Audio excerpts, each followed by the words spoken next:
My name is Molly. I work as a public servant in a small town.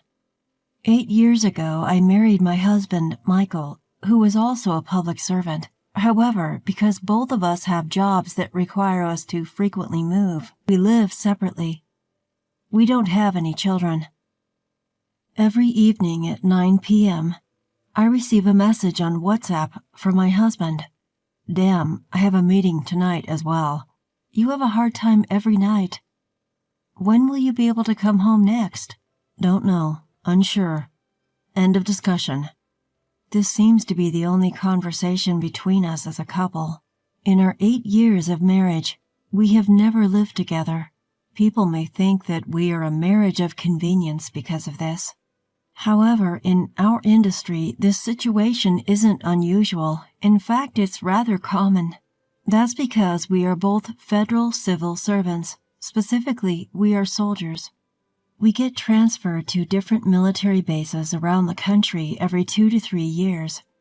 Each time, our place of residence changes. 2 years ago, during one of our conversations on WhatsApp, should I buy an apartment in Jackson, Mississippi, where my hometown is? Oh, that sounds great. Hope I get stationed in Jackson as well. Of course you should. We are a couple after all. Why are you denying it? Are we really a couple? Why are you saying such silly things? Still at work, so see you tomorrow. Bye. Our WhatsApp conversations were always short. 2 years ago, I bought an apartment in Jackson where my parents live. I plan to live there even after I retire. Of course, if Michael gets stationed in Jackson, we plan to live together. On that day, I received a rare phone call from Michael instead of a WhatsApp message. That's unusual. A call instead of a WhatsApp message? Hey, my parents are planning a trip to Kentucky from Eugene, Oregon. When they stop through Mississippi, do you mind if they stay at your apartment? It would mean a lot. Sure, Michael. It's been a while since I last met your parents. Thank you. Bye. Despite the rare phone call, Michael's response was cold. When was the last time I met my in-laws? Has it been since our wedding? I guess so. I'm based in Mississippi. Michael moves around the country and his parents are in Eugene, Oregon. We hardly have a chance to meet. Now that I'm going to meet my in-laws, I want them to enjoy my hometown, Jackson. I eagerly volunteered to show them around the city. Molly, long time no see. How have you been? I'm doing well, thank you. Michael has been living alone for a long time. Sorry for not being able to meet up. Oh, don't worry. We're both kind of like air to each other. Yes, that's what we were to each other, Michael and I. Like air, for better or worse. Since you're here in Mississippi, let's tour the Windsor ruins today, I said, and drove my in-laws to the Windsor ruins. These ruins are impressive. They are as grand as the Shelton McMurphy Johnson House in Eugene. My father-in-law was comparing and expressing admiration for the Windsor ruins and the Shelton McMurphy Johnson House in their hometown, Eugene. In fact, there was some damage during an earthquake 6 years ago. Parts that couldn't be repaired were demolished. That's a shame. Next, let's go to the petrified forest. Thus, I spent the whole day taking my in-laws around the attractions of Mississippi. My mother-in-law was quite taken with the city and even started talking about living here. I've fallen in love with Mississippi, thank you, Molly. Would it be all right if I stayed here for a while? Of course. I'm usually not home during the day, so I'll give you a spare key. So I handed over a spare key to my mother-in-law. I thought they would leave in 4 or 5 days at most. But a week had passed and my in-laws showed no signs of leaving. Finally, I decided to make a proposal to my in-laws. Well, if you like it that much, I can lease it to you for $600 a month. I can just stay at my folks' house in the city in the meantime. Upon hearing that, my father-in-law suddenly flared up in anger. What on earth are you thinking? Asking family for money to lease. You should let us use it for free. Oh dear, calm down, honey. Thanks to my mother-in-law stepping in, the situation was somehow calmed down, but I didn't feel great about it. How about this then? You can just cover the cost of utilities you use, electricity, water, and gas. Then one day in the second week, I was at work when suddenly my cell phone rang. What could this be about? At this time? Hello? Ah, this is Brian, the Front Hills property manager. We got a call from the folks downstairs saying there's a water leak from your apartment and it's causing a stain on their ceiling. Can you come over right away? We can't go in without your permission. Even though I was told to come right away, I couldn't just slip out on my own while I was at work. Eventually, I took advantage of my lunch break to return to the apartment. Upon entering the room with the property manager, "Oh, Molly, what brings you here at this time? What about work?" "Ma'am, the folks downstairs are saying there might be a water leak from our place." "A water leak? Well, I have no idea what you're talking about." Whether unaware or deliberately unaware, I pushed past my mother-in-law and headed for the washing machine. The hose was disconnected and the washer was spinning and draining for the umpteenth time. This is the problem. I went downstairs with the manager. We were allowed to go up to the room and check the ceiling, and sure enough, there was a stain spreading across the ceiling where the washing machine was placed. I let out an involuntary sigh. My mother-in-law followed and peered into the room before going back with a guilty look on her face. In the end, I had to go apologize to the people downstairs with a box of cookies and also got billed by the property management for repairs. When I reported this to my mother-in-law, she lashed out at me. "So you're telling us to pack up and leave, is that it?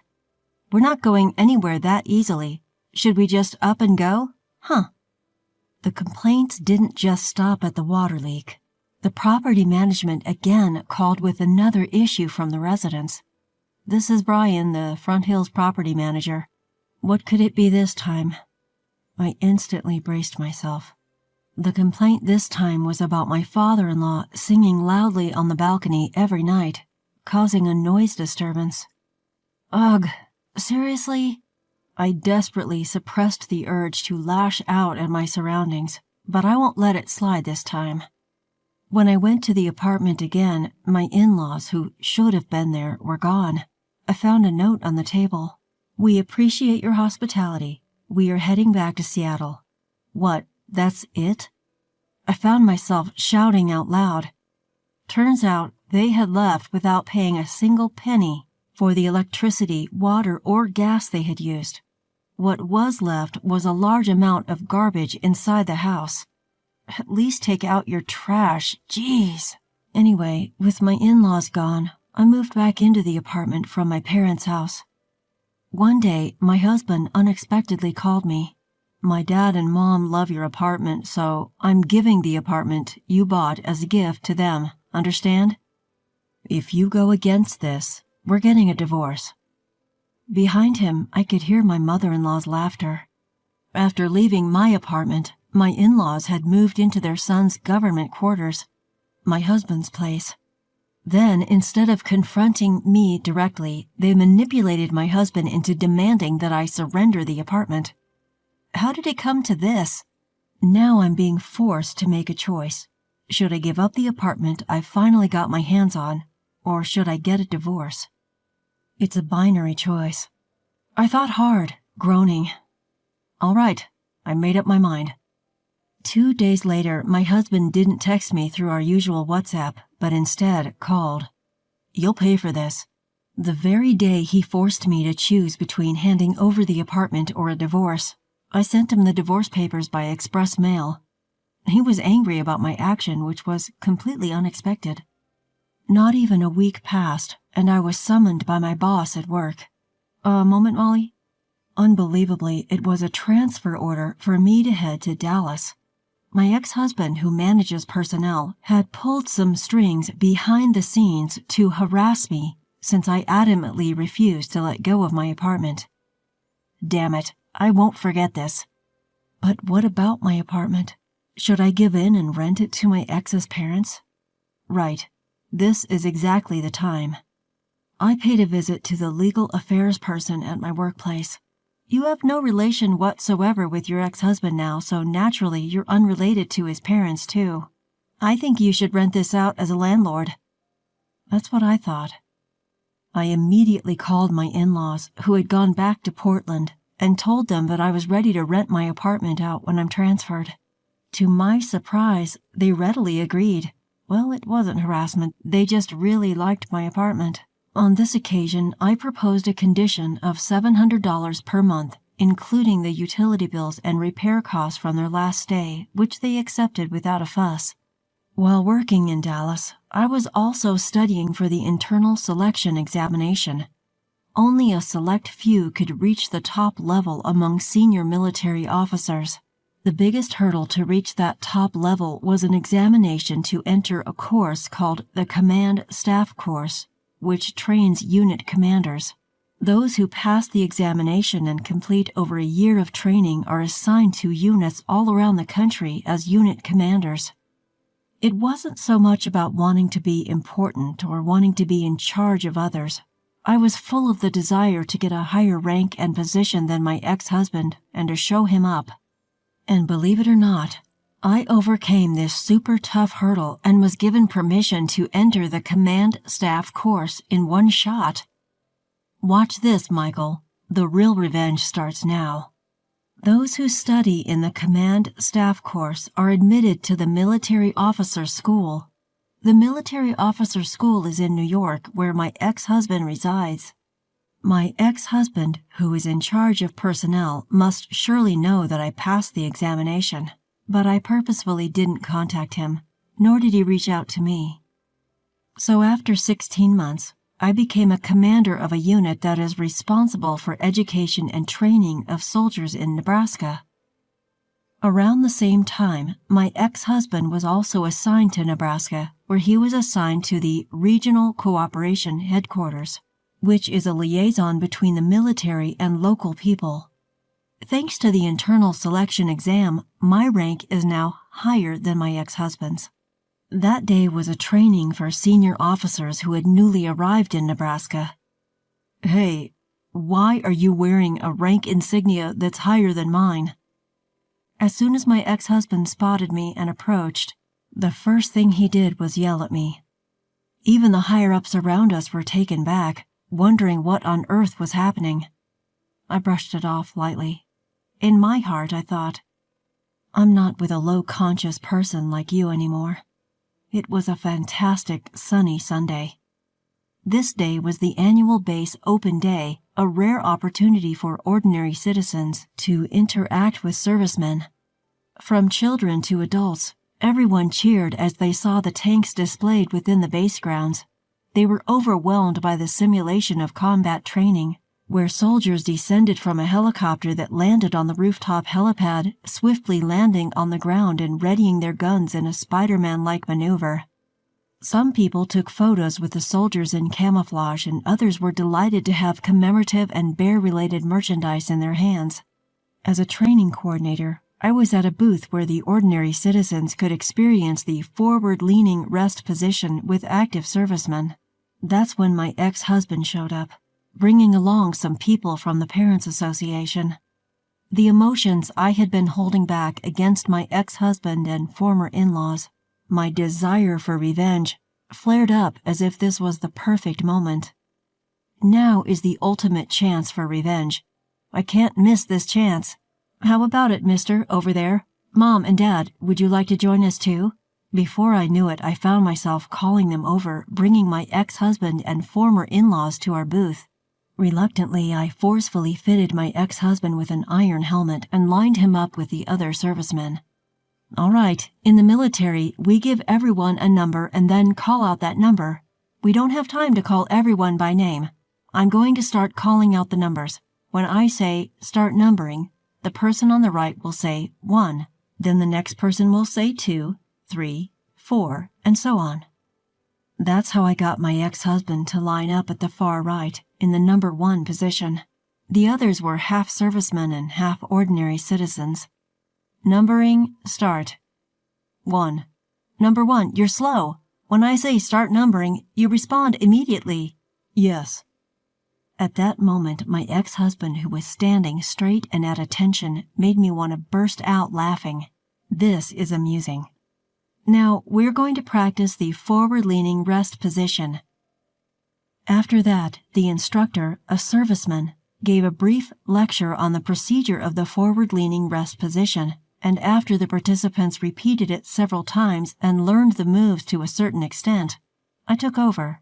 From now on, we're going to conduct combat training. Soldiers, be careful about where your muzzle is pointing. For the civilians who don't have guns, please pretend. Saying so, I gave an order to the 9 participants. Target the tree ahead, forward. We're still a good distance away from the enemy.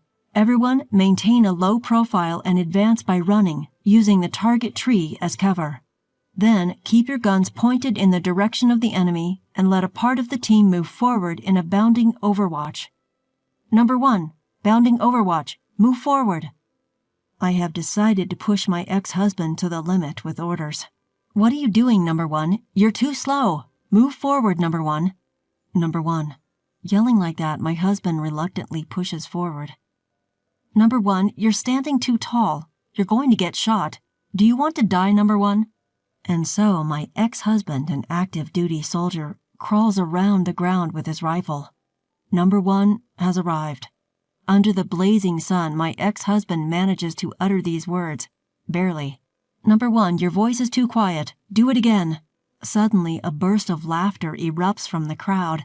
The spectators, who are unaware of our relationship, seem to find it amusing to see a female commander treating a male soldier like a pawn. My ex-husband's parents, however, look on him with a grimace.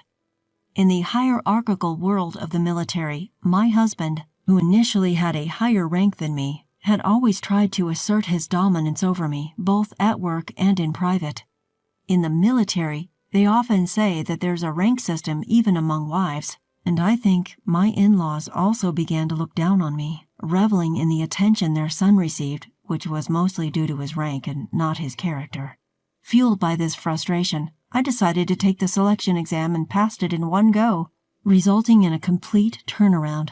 In the end, I felt refreshed having been able to show my ex-husband and ex-in-laws who's boss, especially in front of my ex-in-laws who thought their son was a big shot. The way I berated my ex-husband seemed to have a huge impact. A few days later, I got a call from my ex-in-laws saying they wanted to move out of their apartment. Meanwhile, I, who had been commuting from my parents' home, could finally start commuting from my own apartment.